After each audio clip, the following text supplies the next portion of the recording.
សួស្តីកូនទាំងអស់គ្នាជួបជាមួយលោកគ្រូទៀតហើយនៅមេរៀនទី70រឿងសង្គ្រាម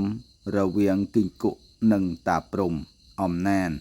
បាទអញ្ចឹងកូនពិនិត្យមើលរូបភាពនេះគឺជារូបភាពនៅឯឋានលើអញ្ចឹងដើម្បីកុំឲ្យខាតពេលយូរកូនទាំងអស់គ្នាមកធ្វើការអានអំណានរបស់យើងជាមួយលោកគ្រូតោះចាប់ផ្ដើមអានអំណានរបស់យើងជាមួយលោកគ្រូកាលពីព្រេងនាយពិភពលោក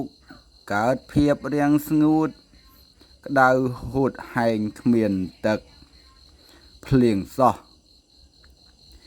ស្ទឹងត្រពាំងទន្លេរីងទឹកអស់សត្វនិងរុក្ខជាតិទាំងឡាយងាប់អស់ជាច្រើនពួកសត្វនិងរុក្ខជាតិមានហ៊ីងកង្កែបគីងគក់ត្រីតូចធំសត្វល្អិតឃ្មុំជាដើមកើតការខឹងនឹងតាព្រំដែលមិនបង្អល់ទឹកភ្លៀងសត្វទាំងនោះបានប្រមូលកម្លាំងឡើងទៅច្បាំងនឹងតាព្រំគីងគក់បានបញ្ជាកងទ័ពចូលវាយបំបែកខំតិច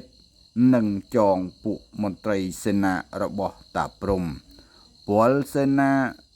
ទាំងនោះភ័យស្លន់ស្លោរត់អស់តាព្រំសារភាពសុំចុះចាញ់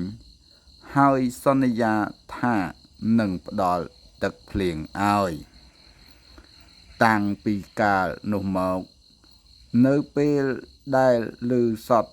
គីងគក់ហ៊ីងកង្កែបស្រែកភ្លៀងក៏ធ្លាក់មក